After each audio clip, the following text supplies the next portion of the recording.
sectors are you looking in right now for companies? Three areas we like. We've liked all year. We've liked healthcare. It's down on the year, but it's down about half as much as the market is down. So our healthcare funds have been generally insulated. They're very profitable companies in the healthcare space. They have low debt, which is important because you've been showing bond yields for the last week or two, probably a little more than you normally have, but you can get 4% now, 5%, 6% on bonds. So what does that mean? Companies have to pay that to borrow.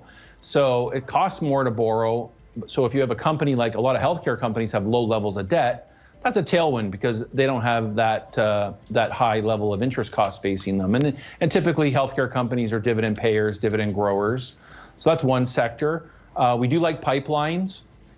We continue to move molecules around the world to heat our homes, to travel by car, by air, to generate electricity, and that requires pipelines. So they have generally strong, stable, contracted cash flows and have parts of their businesses that are growing, and that allows them to pay strong dividends to us. So we do like pipelines and real estate.